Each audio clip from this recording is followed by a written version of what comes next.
Thank you. So thank you to the organizers for giving me the opportunity to give this talk. Although it was, as Jean-Michel said, not completely, expected.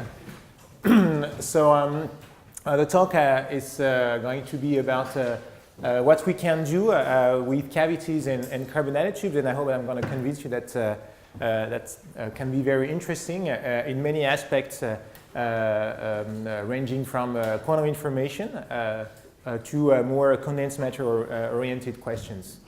So this work has been carried out by my students Laboratoire, Tino Cubens, Mathieu Desjardins, Lauriane Contamin, Mathieu Dartier, and Jay Vienno. And I take the opportunity to mention like newcomers in the team who are François Mallet, Zaki Lectas, so François Mallet, Zaki Lectas, and also Matthew Delbecq, who are now assistant professors in the team. And for the theory side, we have benefited from the long-standing collaboration with Audrey Cotet, and also from very insightful inputs from Benoît Dussault and Minchu and Mansu Choi for the numerical renormalization group data, which I'm going to present to you at the end of the talk. So, well, this is the generic topic of this talk is cavity quantum electrodynamics, and which deals with the interaction between light and matter at the most elementary level. So this is an example which we particularly like here in Paris, and that's a Rydberg atom in a superconducting mirror cavity. And its a circuit counterpart, like dating back into this paper here, which is a Cooper curve box here embedded into a coplanar waveguide cavity. But these two systems are essentially described by similar Hamiltonian, which is the Jaynes-Cummings Hamiltonian, which deals with the interaction between a single spin 1/2 here with a single mode of electromagnetic field via this coupling strength here, G. And a particularly interesting regime is when this essentially coupling strength here overcomes the dissipations of both the photonic system and the atomic system. And I'm going to show you that one can in fact reach this regime in carbon nanotube based circuits. But that even though you don't reach this regime in the sense that you have a more open quantum system which is made out of carbon nanotubes, the cavity can be also a very interesting tool to probe very interesting aspects of condensed matter. So what are our cavities? Our cavities are essentially also coplanar waveguide cavities. So they have a fundamental frequency in the microwave range, about 6 to 7 gigahertz. With a quality factor of about more than 10,000. And the measurements are carried out between 20 and 250 millikelvin. And so we're going to start to put our kind of atomic system in these cavities. So we have two limiting cases which are equally interesting. So on the left-hand side, you have the closed system regime. And for us, a closed system is an artificial molecule. So it's, for example, what you can have when you make a double quantum dot, where you use, in our case, the carbon nanotube to make a double potential well with two discrete energy levels. And essentially, you can encode quantum information either in the charge being on the left or on the right, or even better, on the spin up or down. So that's the closed system regime, which is useful, hopefully, for quantum information processing. And on the right-hand side of the view graph, what is interesting is what we call the open system regime, where essentially you have one single level occupied, for example, with an unpaired electronic spin, which is coupled to fermionic reservoirs. And this is a situation which is very important for in condensed matter because this allows us to emulate impurity physics. And I'm going to show you that in this regime, although you have the presence of the fermionic reservoirs, which have a profound effect on the spectrum of this guy here, you can essentially, by making this mapping between essentially magnetic impurity and this kind of system, you can unravel some interesting aspects of condensed matter by coupling this guy to a microwave cavity. So depending on whether the coupling is strong or weak to the fermionic leads, you can go back and forth from these two regimes essentially continuously. And so, now I have described essentially the cavity and the atomic-like system. Now what the question is, because we want to couple the two things together, is essentially to describe the light matter coupling which we have. And this light matter coupling which we have in this case is essentially an electric coupling via essentially the electronic density, which interacts with the electric field, so the potential in its quantized version here, trapped in the microwave cavity. And so the photons of the microwave cavity will therefore be able to do two kinds of things. First, to excite internal transitions in the closed system. So for example, bringing the electron from the left to the right or flipping the spin.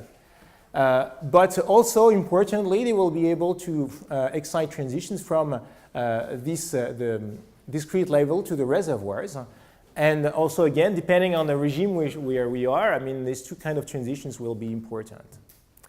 So since we're dealing with mesoscopic scales, the dipoles associated to this light matter interaction can be pretty large. So pretty large in the microwave range means that the coupling strengths are between essentially tens to several hundreds of megahertz. And essentially, these large dipoles will allow us to couple ultimately with a strong coupling constant the atomic-like systems, so made out of carbon nanotubes, and the microwave photons in a cavity. So these two things combined together form what we can call maybe the mesoscopic quantum electrodynamics or hybrid circuit quantum electrodynamics. And in our case, since we want to start with essentially atomic-like building blocks, like the basic building block of our circuit will be quantum dots. This is why we call this hybrid circuit quantum electrodynamics with quantum dots. And so the first idea is essentially to transfer all the methods of cavitic quantum electrodynamics, which have taught us how to probe, manipulate, or couple microscopic quantum states, or even microscopic quantum states, to hybrid mesoscopic circuits made out of quantum dots. And the two kinds of questions which we're going to address is, can one achieve the strong coupling with quantum dot circuits? And a second question, which in fact is not necessarily related to the first one, but in fact naturally emerges when you study this kind of system, is it possible to use that architecture for studying condensed matter questions? And so the basic, let's say, kind of circuits which we can in fact study in this kind of architecture is essentially only limited by imagination, in the sense that so this is the microwave cavity. But provided you start with a microwave cavity, you can imagine to couple the elements containing the discrete energy levels to either normal reservoirs. That's one thing, that's the most natural thing. But also superconducting reservoirs, as you will see, or even for magnetic reservoirs, and possibly the two kinds of circuits interacting with each other via the electromagnetic mode. And so this is essentially sets the spirit of this kind of experiments, where we try to combine essentially different kinds of reservoirs to shape the spectrum of the atomic-like system and to make it interact in a desired manner with the electromagnetic field trapped in the cavity. And so this is, of course, we're not the only ones to study this kind of architecture. There are many people, for example, in Zurich, or in like the group of Andreas Wallraff and Klaus Hensling, or in Princeton, the group of Jason Peta, and also in the group of Liebenwerder Seipman in Delft now. So there are many people working on this. on this, mostly essentially on this part of this kind of questions. Okay, so first of all, in order to establish a common vocabulary on what we can measure and how the cavity interacts with these kind of systems, it's useful to describe a bit more in details the response of a cavity when it interacts with this kind of circuit.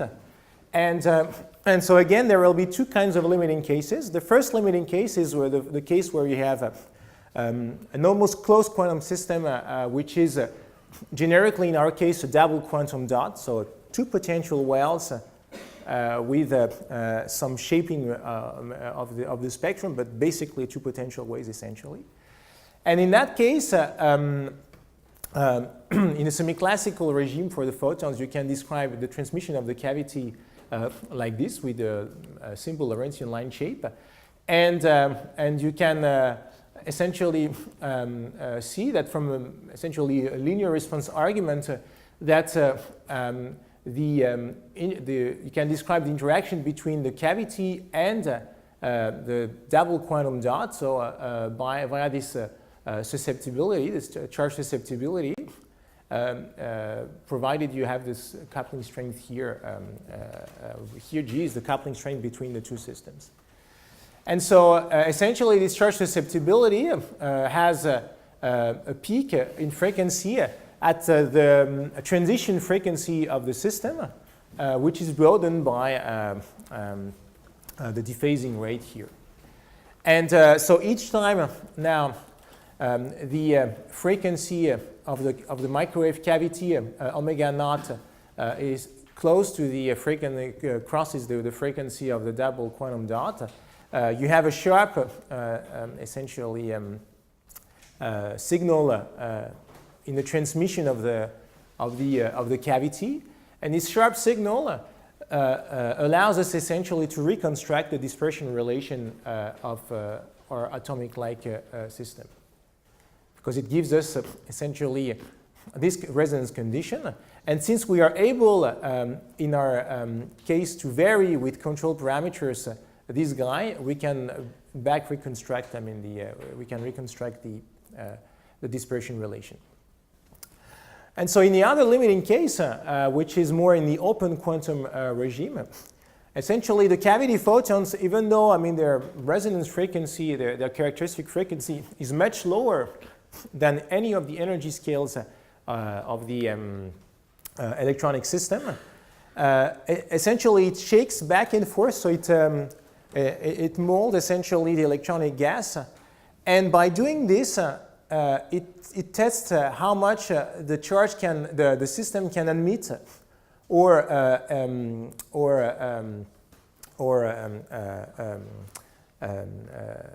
can admit charges or expel charges from here. And this is a way to directly measure the charge compressibility of the electronic system.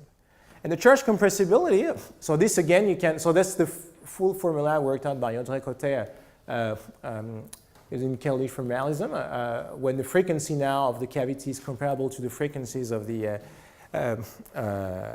which are like characteristic frequencies of the electronic system.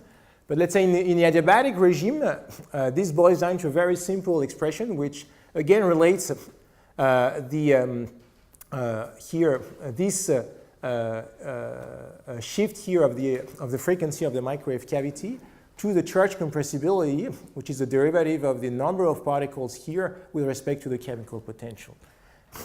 And so essentially the cavity provides a direct compressibility measurement. And when you have strong correlations in the electron gas, the compressibility is completely non-equivalent to the conductivity. And therefore, it's a priori very interesting to have an architecture, which is exactly what we can do here, where you can measure simultaneously, so the conductance in our case, because we deal with a zero-dimensional object, and the compressibility, because this will allow us to unravel interesting aspects of strong correlations in this fermionic system. Okay. But the first thing is, let's now go back to the closed quantum system regime and address the simple question of whether it's possible to achieve the strong coupling with quantum dot circuits. And the reason why everyone is doing this is because they want to couple the single spin to cavity photons. So this is, and to couple strongly. So this is what we studied some time ago. And very recently, there are these two papers which achieved the strong coupling between the single spin and cavity photons using a similar, essentially, ideas as in this paper here. And so this was achieved, the strong coupling regime in single spins with single spins in silicon. But what about other degrees of freedom?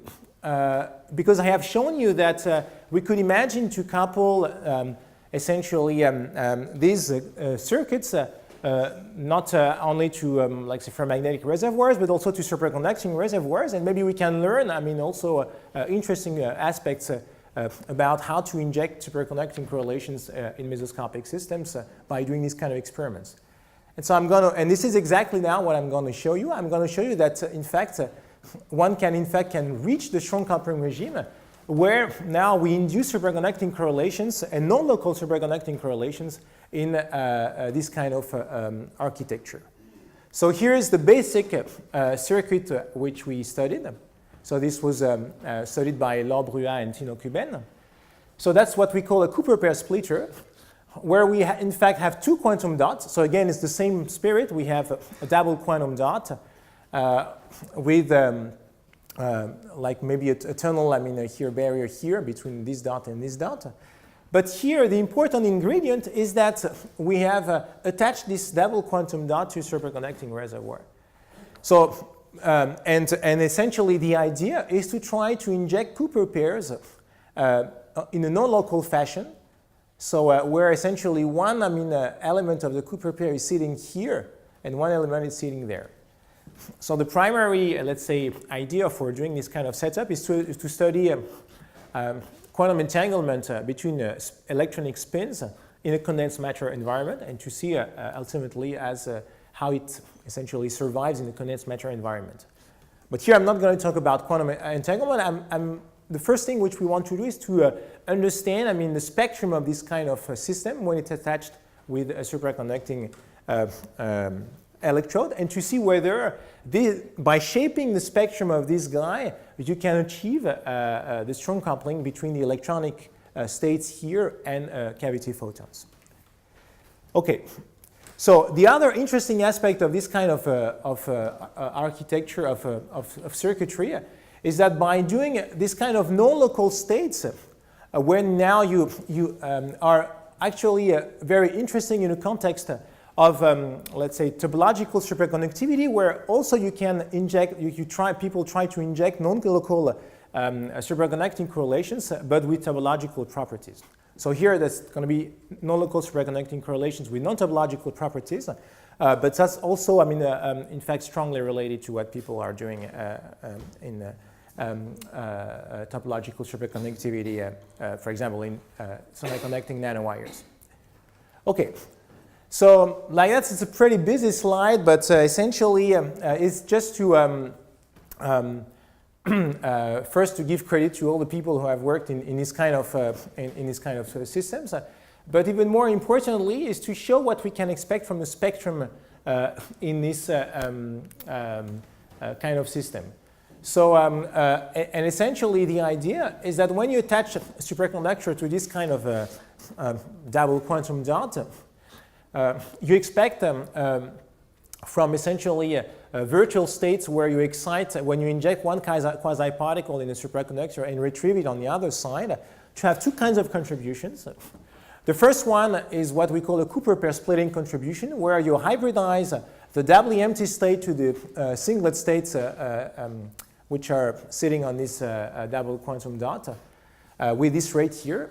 And this rate here is just related to how you can split, you see, on the size of the Cooper pairs, which appear, which is this psi naught here, how you can split these two Cooper pairs with a finite amplitude relate to the fact that this now electrode is actually smaller than the size of the Cooper pairs. in the bulk material. And a similar, I mean, a similar phenomenon can happen where also you excite a virtual state in a superconductor by injecting one quasi-particle. But now you don't retrieve, I mean, one particle here and one particle there, but essentially you take one particle here and you put it there. And so this is what is called sometimes elastic co-tunneling, and that's a hybridization between the bonding and anti-bonding states of this artificial molecule. And essentially, the idea is that these two things arise from the same physical phenomenon of this, the presence related to the virtual states in a superconductor. And that if one of these two phenomena occurs, essentially all the transitions will depend on both the average energy between the left and the right orbital and the difference between the energy of the left and the right orbital. So this is essentially what we're going to try to see in the microwave spectroscopy of the system. Okay, so here is the measurement setup and the kind of device which we make.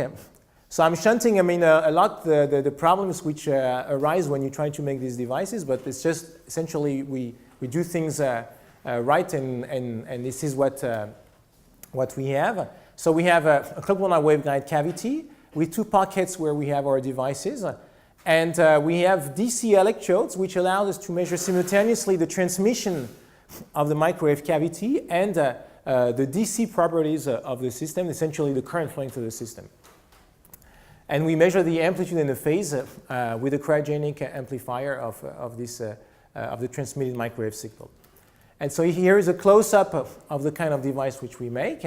So we have a central superconducting slab. We see it's pretty narrow, about 100 nanometers, which is comparable to the coherence length, I mean, to the size of the Cooper pairs in our superconducting electrode, which is aluminum. And essentially, you have two normal leads here and two electrical knobs to control our system, which are two gate knobs.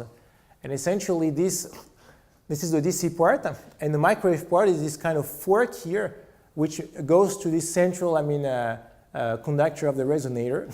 This allows us to shake essentially simultaneously the two dots, I mean, to induce in these kind of transitions which involve Cooper pair injection.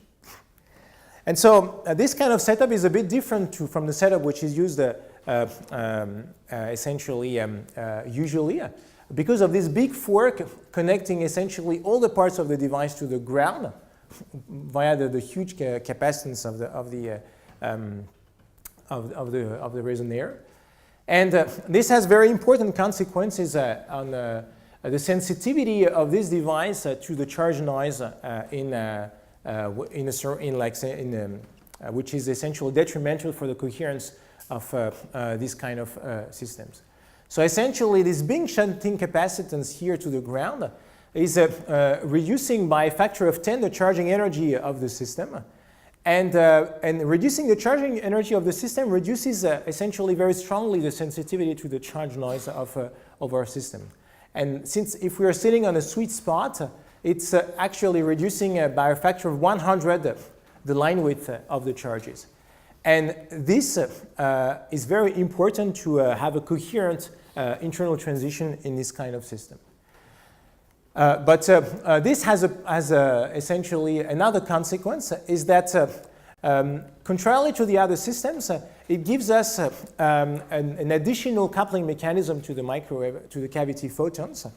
So usually people shake preferentially, for example, one of the two orbitals via the cavity photons to induce transitions between the left and the right. In our case, because we have the presence of the superconductor and that we have essentially matrix elements which depend on the average, we also have a coupling mechanism which essentially is sketched like this on the block sphere, where essentially the photons, they modulate not preferentially the detuning between the left and the right dot, but the tunneling, the matrix, the hopping element between the left and the right dot. But apart from that, we can study in a similar fashion, essentially the other setups, I mean, this system. So we can study the DC transport. So we see that we have essentially a double quantum dot, and that we have a superconducting interface. And now if we go to the microwave signal, this is what we observe. We have a very, so now this is the phase and the amplitude of the transmitted microwave signal. And this phase and amplitude show very sharp signals where essentially we have no current. And so what you see is that we have very strong, phase changes with a large change in the sign of the phase. And these very large phase signals are actually characteristic of a resonant interaction between the internal transition of the device and the microwave photons. And as you see now, in fact, the fact that you have now curly lines here for the zero phase line, in fact, tells us that this internal transition, which is brought into resonance with the cavity, depends both on the average energy between the two orbitals and on the detuning between the energy of the two orbitals. And so this, in fact, tells us that this mechanism of shaping essentially the spectrum, the low energy spectrum of this double quantum dot as a function of with the superconducting electrode works, because the fact that the sum of the two energies matters is really related to the fact that we have a superconductor in the game which tries to inject simultaneously a Cooper pair in a system. And so you see these dashed lines here. So these are for two different tunings of the same device. And these dashed lines are essentially what we would expect from the low energy theory, which I presented to you at the beginning. And you see that we have a quantitative understanding of the spectrum. Okay, but when you see that you have such a large phase contrast, you want to go into the frequency domain to see whether maybe you have very strong distortions of the cavity line width. And so this is what we did, this is for another device now, where we had the strongest effects. And this is, in fact, when you look at the transmission of the cavity, this is what you observe. So this is a measurement performed with an average photon number of about 1 in the cavity. And you see here a vacuum Rabi splitting, which corresponds to this very large phase contrast, which we would observe. So this is the first observation here of a strong coupling between a hybrid superconductor quantum dot circuit and a microwave cavity. And so as we can expect, we can saturate this transition by injecting a large number of photons, where essentially we essentially populate equally essentially the ground state and the first excited state. Okay, so that's the conclusion in part 1. And essentially, so this tells you that we can indeed shape the spectrum of this kind of mesoscopic circuits. So what I've shown you is that we did this with superconductors, but this can also be done, for example, with ferromagnetic reservoirs, and that we can indeed achieve a pretty coherent interface with cavity photons, which has perspectives which are like ultra-strong distance coupling between this kind of circuits, because the microwave mode is huge, and study of entanglement in condensed matter. And as I told you at the beginning, it has also interesting consequences on how one can probe exotic excitations which might arise when you combine essentially this kind of mesoscopic circuits with superconductors, and you bring them into the topological regime.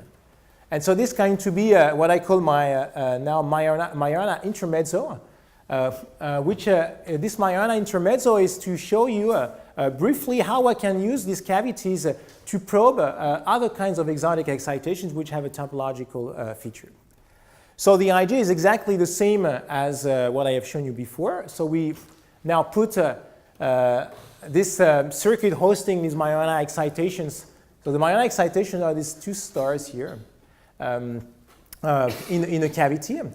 And essentially the idea is that of course, these Majorana excitators are very interesting potentially for topologically protected quantum information processing.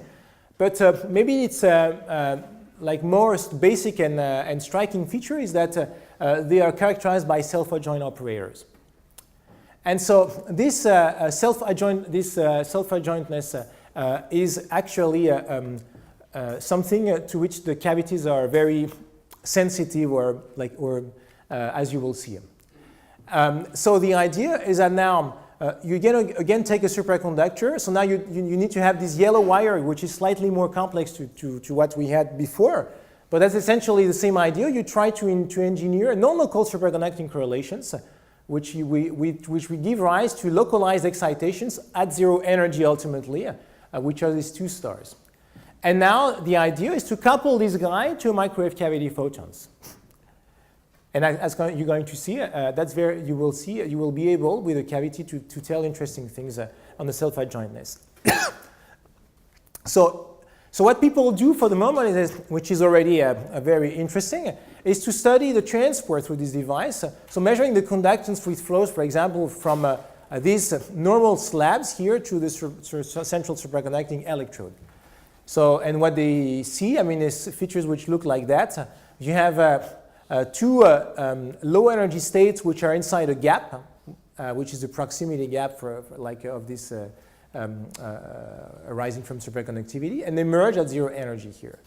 And this gap here has a splitting 2 epsilon, which is related essentially to the overlap, between these two exponentially localized states, but which still have some finite overlap. Okay. So, but in fact, already here, these two states are starting to get localized and are characterized in principle with the self-adjoint operator. And so that has very deep consequences of the kind of light-matter interaction which we can have in the system. Because, in fact, the only way you can make a Hermitian operator out of these two gamma 1 and gamma 2 is essentially to copy the imperturbed one. So that's what we give rise to the splitting in between the two Majorana states. So there's 2 epsilon gamma 1, gamma 2 with the I. And in fact, the coupling between the light and these two guys necessarily has to be proportional to the imperturbed term. So in a Bloch field language, this means that the Majoranas couple in a longitudinal fashion to the electromagnetic field. And this means that even though you would expect an internal transition, like before, I had the doublet, I had an internal transition in the non-topological case. Here you would expect an internal transition here, but due to the self-adjoint character of the two operators, the internal transition is not there. So you're going to tell me, how can you tell? You measure zero. How can you tell that you have not completely scrambled your coupling? And so the idea is that although essentially this internal transition is forbidden, it's a dark state, you can still have photon-assisted tunneling processes to reservoirs, for example, to the residual density of state in a normal electrode, in a superconducting electrode, sorry, which occur at exactly half the energy of this internal transition. And so this, seeing this photon-assisted tunneling process at half the energy and in the absence of the transition at the full energy is actually a smoking gun of the self-adjoint character of the Majorana excitations. Okay. And so, of course, experimentally, so usually when we work with our theory colleagues, we want to implement the experiment. So I just flash you that we have actually started to work on this using a slightly more complex setup as what I've shown you before, where we couple a single carbon nanotube to magnetic texture and to superconducting electrodes. But we have not seen so far this forbidden transition. And so this is the work of Matthew Desjardins and Lauriane Contama. So now, you see, we started with a closed system. Now we have like some kind of more open system or more condensed matter system where potentially we have many more degrees of freedom occurring.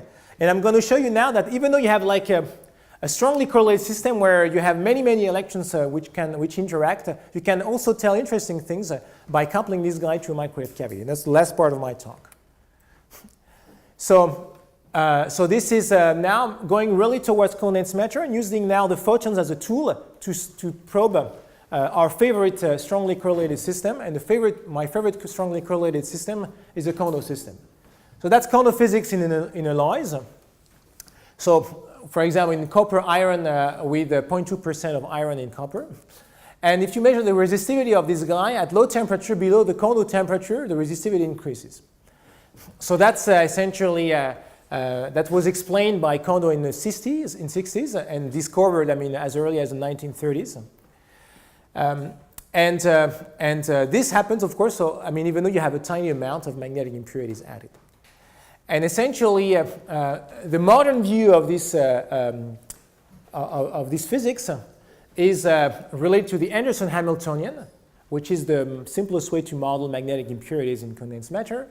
And it's essentially to have a single energy level here coupled to a single spin, with a single unpaired spin sitting on the single energy level, which is strongly coupled now to fermionic reservoirs at half filling, which is essentially this condition.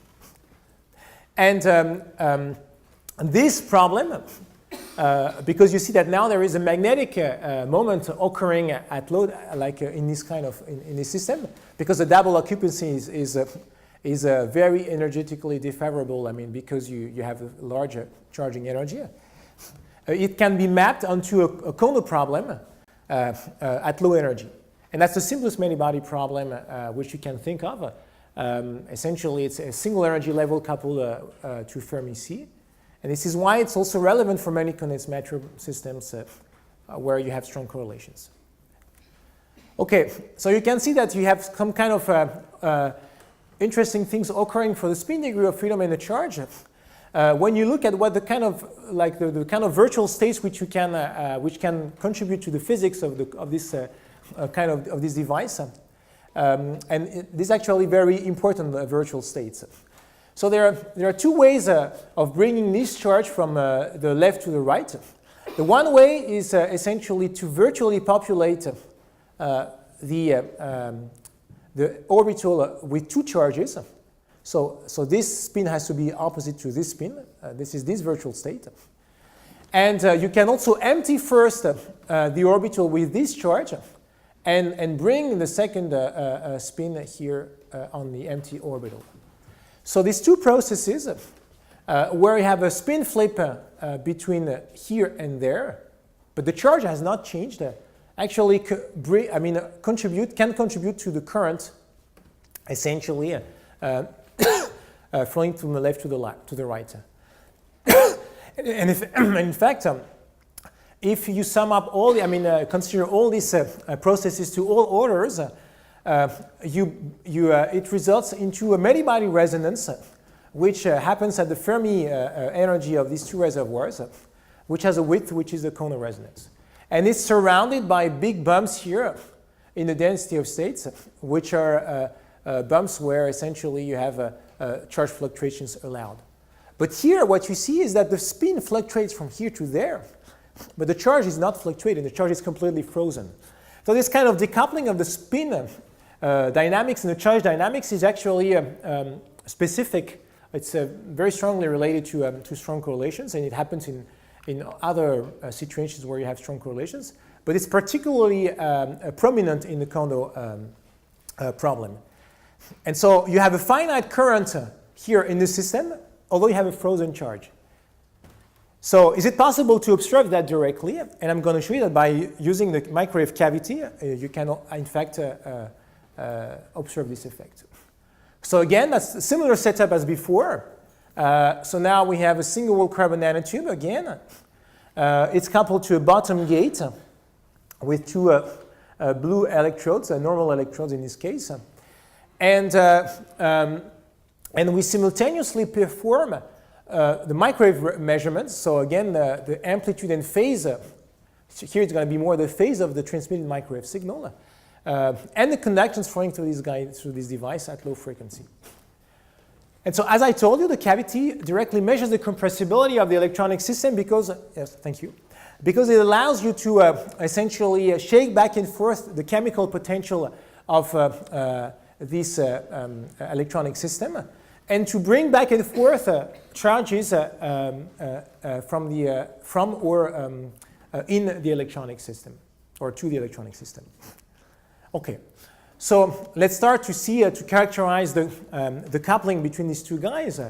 And in order to do that, so we use the fact that we can continuously essentially bring the system from the more closed regime to the more open regime by just turning our electrical knob, which is a gate electrode, which controls the position of the energy levels in the now single quantum dot carbon nanotube. So what you see is that we have Coulomb diamonds. So on these Coulomb diamonds, you have, if you do a cut at zero bias, so that's the conductance as a function of the gate and the bias. If you do a cut at zero bias, you have conductance peaks. So these are peaks of charge peaks, essentially, where you bring in degeneracy the two charge states here, and you have a charge flowing through the device, essentially one by one on average. And essentially what you see in the phase of the microwave signal is that you have perfectly correlated peaks, and these are peaks in the compressibility. So this is somewhat expected. These peaks in the compressibility arise exactly when you can make a flow of one charge, because you bring one green level here in resonance with the Fermi energy, and then the charge is allowed to fluctuate back and forth, which essentially ignites the dipole and therefore is measured by the microwave field. And so this is somehow is a way to calibrate the coupling strength between our electronic system and our photonic system, and we find a large coupling strength of around 100 megahertz. So if you want to plug in numbers to put the charge sensitivity for this relative electrometer, you find that this corresponds to a charge this noise corresponds to a charge sensitivity of 2 to the 10 to the minus 4 electrons integrated over the bandwidth. So now the question is, what happens in the Kondo regime? Is this still, holds true that each time you have a peak, for example, in source drain, you have a perfectly correlated peak in the conductance in the charge in the compressibility. So now we turn the knob, go to more positive gates, and we reach the Kondo regime. So that's the Kondo regime. So you see that there are the Coulomb diamonds get more blurry. It's normal. It's because we essentially have a larger coupling between the orbital and the fermionic reservoirs, and this is why they look like blurry like this. But what is important here is that now you see that in the middle of some of the Coulomb diamonds, essentially you have horizontal lines, and if you do a cut, you see a peak at zero bias, surrounded by two big bumps, which might have some complicated structure, which is not important here. And so this peak at zero bias is a Kondo resonance. And this Kondo resonance, you see that it's like at zero bias as expected, but you see that it's completely absent from the compressibility. Whereas, of course, the big bumps, which are charged bumps, are present in the compressibility. So this is a direct illustration of the separation of the spin and charge degrees of freedom in the Kondo system. This Kondo peak is transparent to the cavity photons, whereas the two systems are coupled together. And this we know because we measure simultaneously the conductance and the microwave response. So as expected, we can qualitatively understand, this feature theoretically, and this was done by Min-Chul and Man-Soo Choi. Essentially,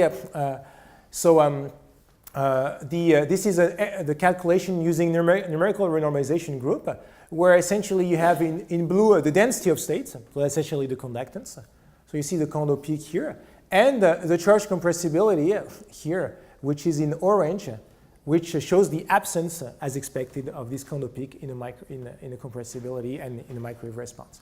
And what you see also is that you have some kind of shift also between these bumps here at high energy, and these bumps at high energy, this shift is also a many-body effect.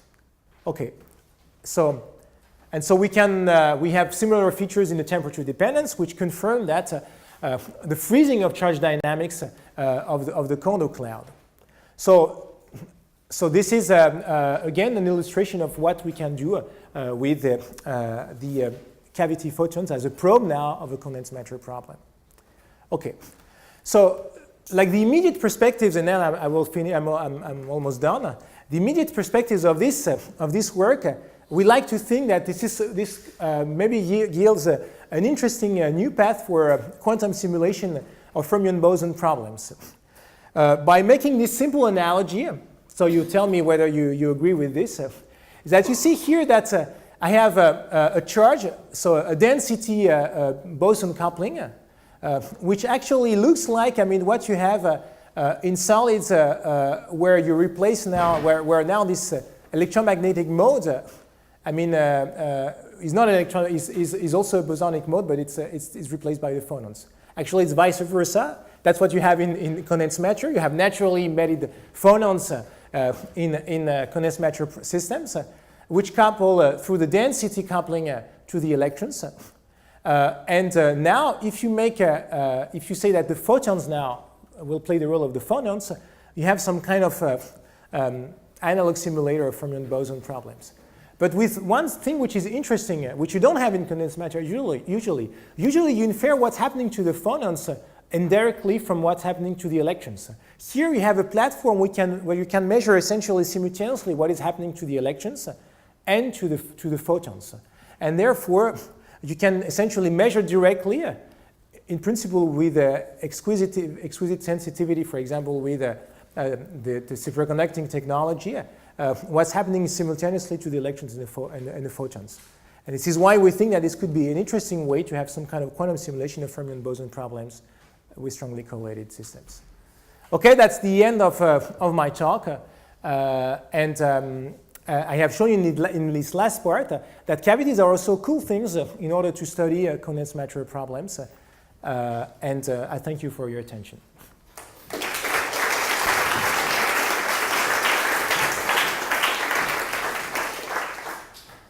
So thank you very much, Takis, for this beautiful talk. So we have some time for some questions.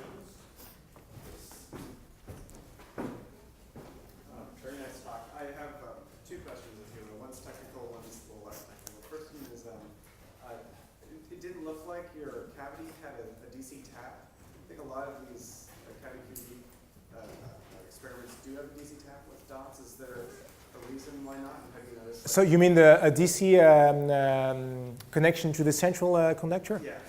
Yeah. So we chose to not to use the DC tap because we found it more simple. But it's true that now we have a new, like a generation of cavities which will have this DC tap. Do you notice the potential moving up and down and that causing dephasing?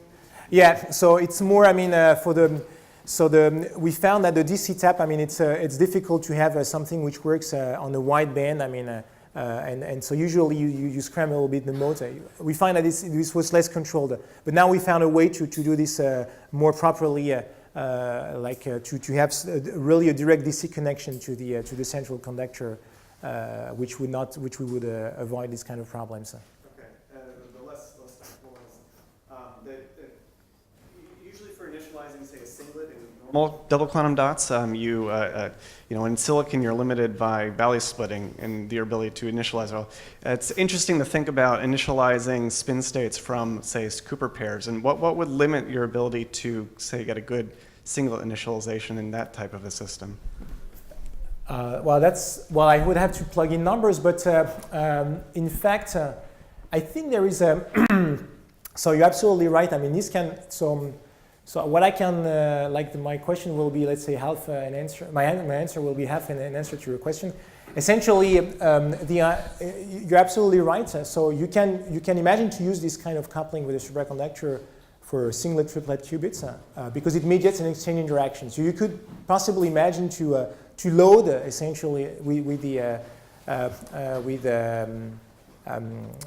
this kind of system like a singlet state, for example. But I don't know how fast you could do this. Probably you could do this very fast because you would induce transport. But I don't know exactly whether it would be better than another platform.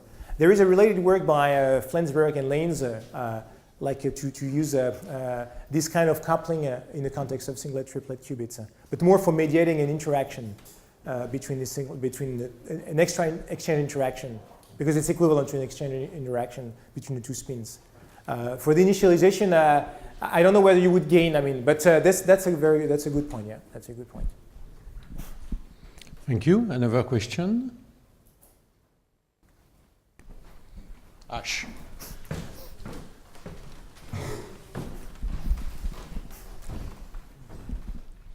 So, Takis, if you could measure the lower frequency charge susceptibility, would you see anything in the Kondo regime? At lower frequency? Yeah. At low frequency. So the fact that there's a long time scale, does that enhance things at smaller frequencies? And is that accessible in these kinds of experiments? Or? Yeah, well, how low would it? So I think, at lower frequency, from like what I would expect from the adiabatic picture is that I would not change too much, but it would essentially you would have just a smaller signal to noise ratio. So what I can tell you is that what we see in the amplitude is that we're not perfectly at low frequency because we see an amplitude signal, but not in the which essentially sometimes have some we see a bit like the Kondo resonance in the amplitude signal sometimes, which tells us that we might not be fully at low frequency, but this is a tiny signal. Yeah. So what I would expect is that at low frequency I would completely kill, have only a dispersive effect and kill the amplitude. But in the phase I would expect that we are almost at the saturation to the low frequency. So maybe another way of asking it is the Kondo temperature is this low energy scale. You might expect a very long time scale coming out of that. Can you see that in any of these sort of measurements? No, it's still too large. It's still too quick. So now we're making new devices where we would have a lower Kondo temperature, and which would be comparable to the cavity frequency. In this case, we would expect to see interesting things both in the phase and the amplitude. Okay. Absolutely, yeah. Okay, so thank you, Ash. Last short question? No? Okay, so I think it's time to thank Takis again.